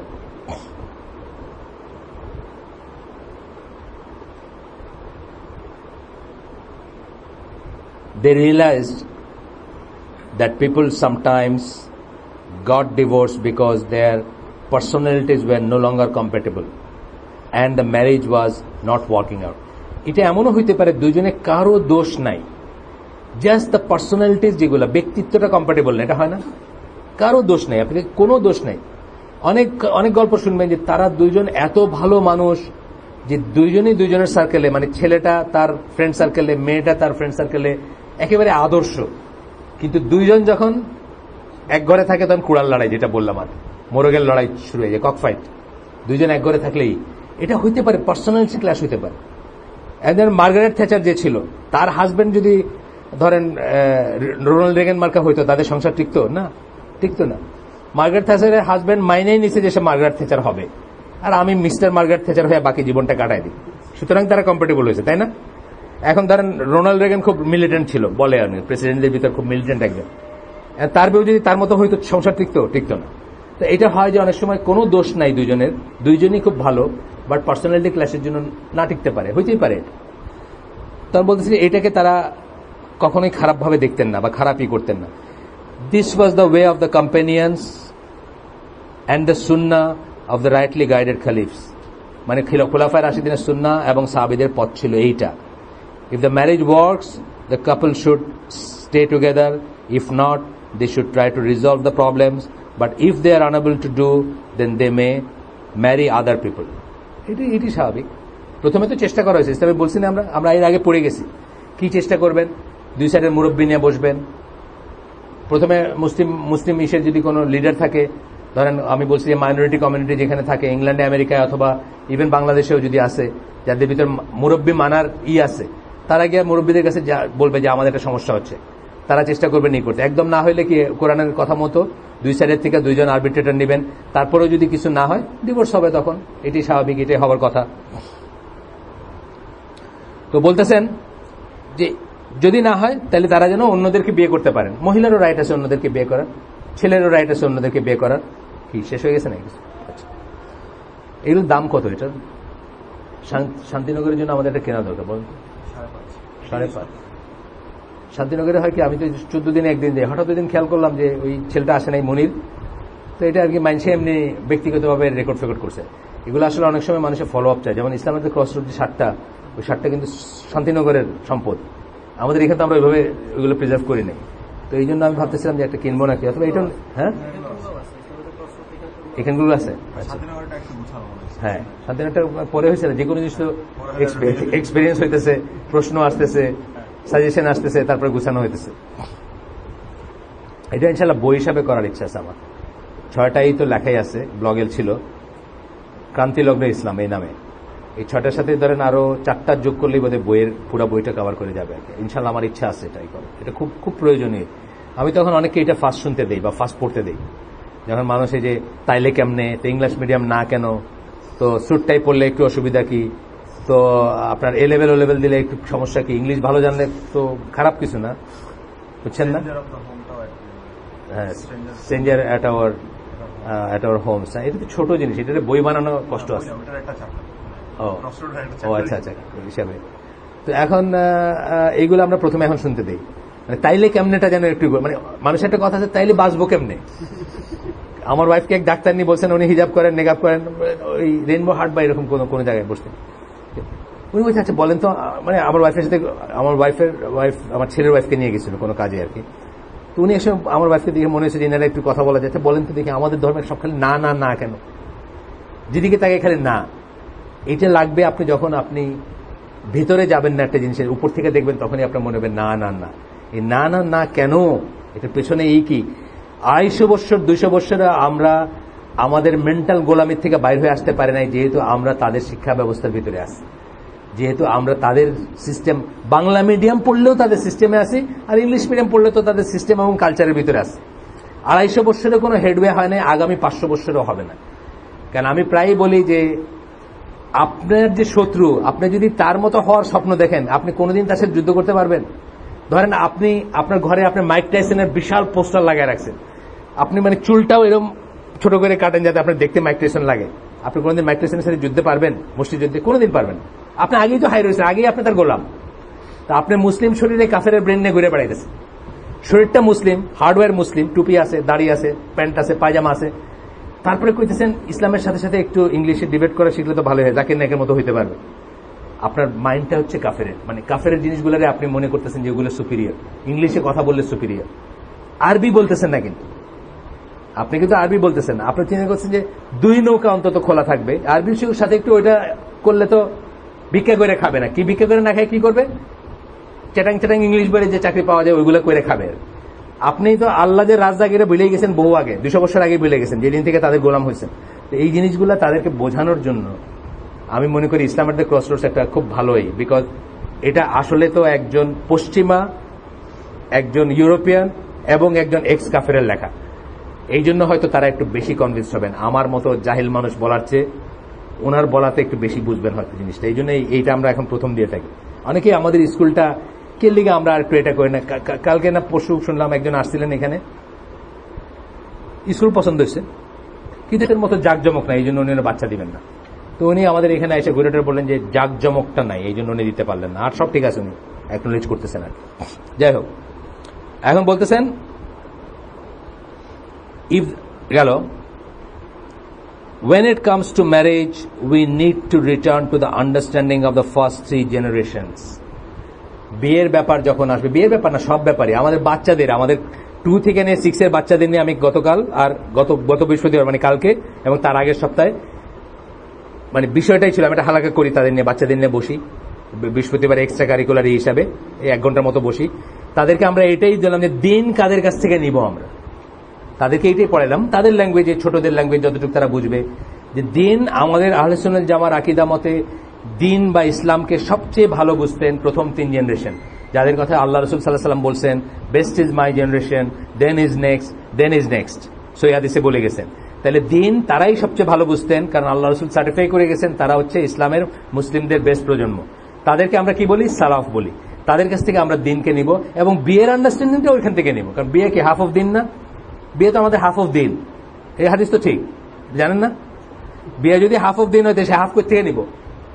দিনের অন্য ব্যাপারের মতো এটার আন্ডারস্ট্যান্ডিংটাও তাদের কাছ থেকে নিব। তারা এটাকে কিভাবে দেখতে, তারা কেন বাবা নিষেধ করা সত্ত্বেও ছেলের কাছে বিয়ে দিচ্ছেন, ডজনস অফ ডিভোর্স করা সত্ত্বেও তাদের আন্ডারস্ট্যান্ডিং ছিল এটা যে একজন মানুষ ডিভোর্স করতেই পারে, এটা সঙ্গত কারণ থাকতেও পারে।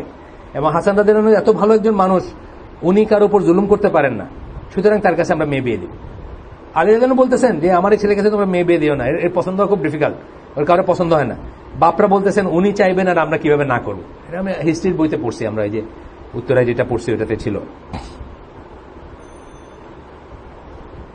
and destroy the filthy, disgusting innovation of the Christians and the Hindus. কি করতে হবে? আমাদের সালাফদের কাছে ফিরে যেতে হবে, তাদের আন্ডারস্ট্যান্ডিং অফ বিয়েটা জেনে নিতে হবে। আর ডিসগাস্টিং, ফিল্দি মানে খুব বাজেভাবে বলা হয়, ফিল্ড মানে কি, শেট, পায়খানা যেটা বলি আমরা, ফিল্ড মানে কিন্তু সেটা। তিনি উনি বলছেন ওই রকম ঘৃণ্য যে ইনোভেশন গুলা হিন্দুদের থেকে এবং খ্রিস্টানদের ভিতর থেকে খ্রিস্টানদের থেকে আমাদের কাছে আসছে, সেইগুলোকে আমরা ত্যাগ করবো ইনশাল্লাহ।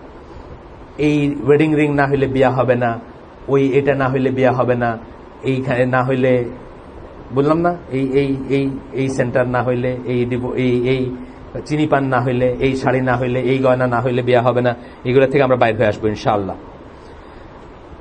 এখন বলতেছেন নিচের হাদিসটা আমরা পড়ি, বুখারী মুসলিমের হাদিস।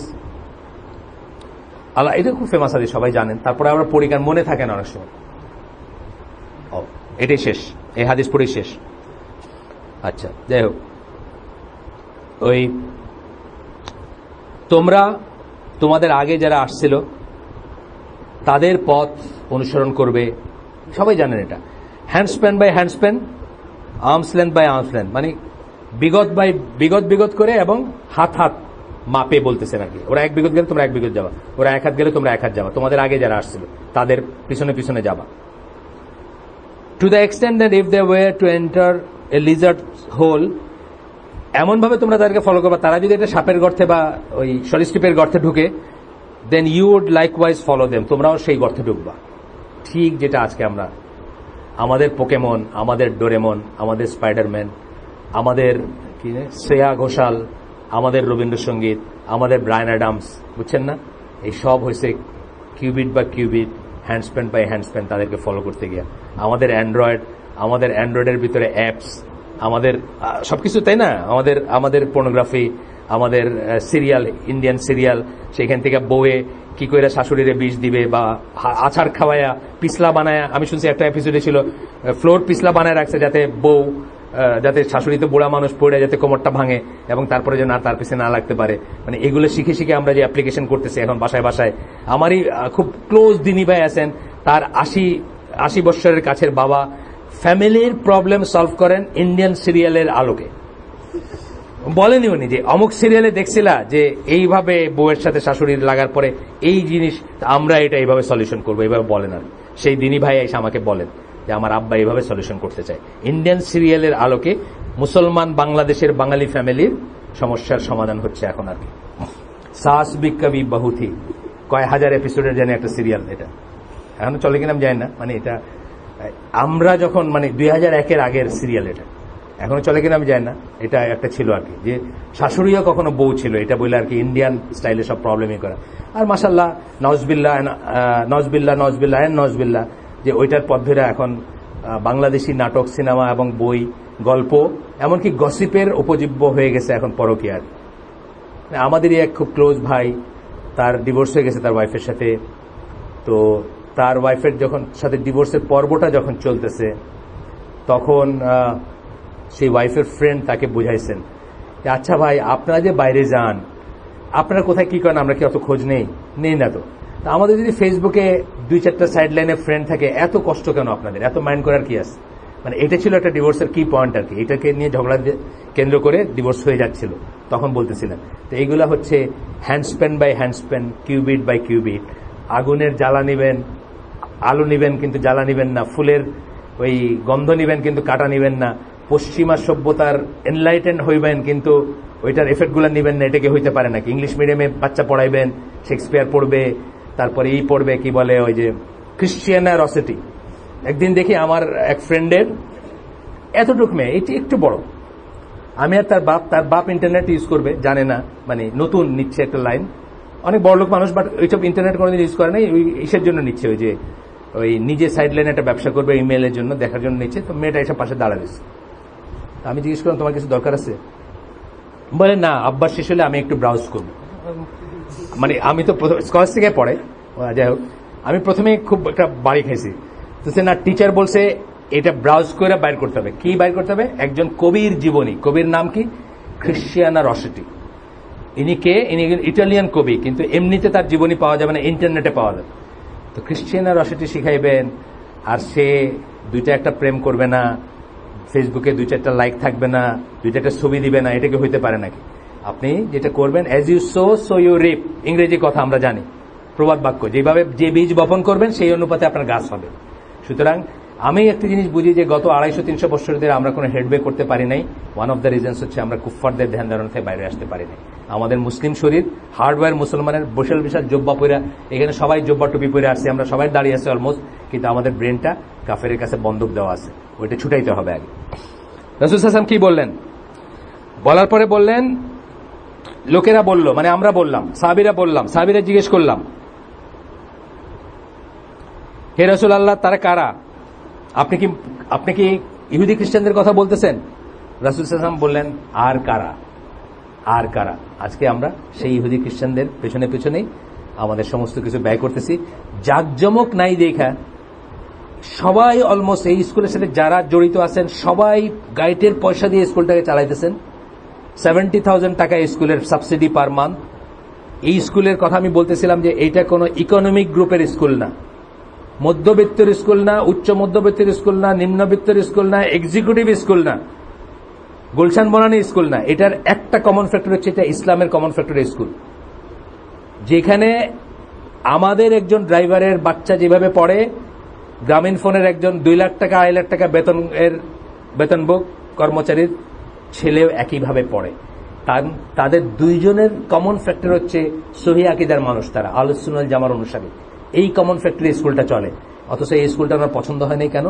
জাকজমক নাই দেখা। জাকজমক বলতে কি বোঝায়? গো এন্ড সি মানার, দেখে আসেন একবার গিয়ে। আমরা আজকে শেষ করে দেই। সুবহানাকা আল্লাহুম্মা বিহামদিকা আশহাদু আল্লা ইলাহা ইল্লা আনতা আস্তাগফিরুকা ওয়া আতুবু ইলাইক। আমরা ডিভোর্সের চ্যাপ্টার পড়তেছিলাম। ডিভোর্সকে আমরা জায়েজ মনে করব, একটা সার্কিট ব্রেকার মনে করব, একটা অপশন মনে করব, যেই অপশনের জন্য, যে অপশনকে একটা সামাজিক সেফটি সিকিউরিটি এবং অনাচার অবিচার কমানোর জন্য রাখা হয়েছে, প্রয়োজন বোধে আমরা ডিভোর্সের কাছে যাব বা ডিভোর্সের কাছে রিসোর্ট করব। এটা ঠিক যে আমাদের জীবনটা কেউ কিনে নেয় না, বিয়ে করেও কিনে নেয় না, বিয়ে বসে, যেটাকে আমরা বলি বিয়ে বসা বলে না, মেয়েদেরটা বিয়ে বসা বলে, তাই না? বিয়ে বউ বলে, তাই না? আমাদের দেশে এখনো বলে, এখন তো করতে শুরু করছে মেয়েরা, কিন্তু মানে এটা একটা ফেমিনিজমের ব্যাপার আর কি। এখন তো মেয়েরা বিয়ে করে। ওই দিন দেখলাম একটা আমাদের যে সোকল্ড ইসলামপন্থী আছে না, নিউজ আছে না, ওইখানে লেখা, মেয়ে তুমি কবে করবে বিয়ে, কবে বসবে না কিন্তু কবে করবে বিয়ে, মানে বয়স তো হয়ে যেতেছে অনেক, কবে বিয়ে করবে এরকম আর কি। যাই হোক, এখন আমরা অবশ্যই বিয়ে টিকুক, অবশ্যই সংসার টিকুক, এটা আমাদের দোয়া থাকবে, আমরা চাবো, এটা আমাদের কামনা থাকবে, ইচ্ছা থাকবে, ঠিক আছে সেটা। কিন্তু যদি অসহনীয় কোনো কারণ থাকে, সেই ক্ষেত্রে শুধুমাত্র স্থায়িত্বের দোয়াই দিয়ে আমরা সারা জীবন কষ্ট করে বা মানে যুদ্ধ করে কাটায় দিব, সেটা হবে না। আমাদেরকে কেউ ওন করে না। প্রথমেই বুঝতে হবে, কোনো হাজব্যান্ড তার ওয়াইফকে ওন করে না, কোনো ওয়াইফ তার হাজব্যান্ডকে ওন করে না।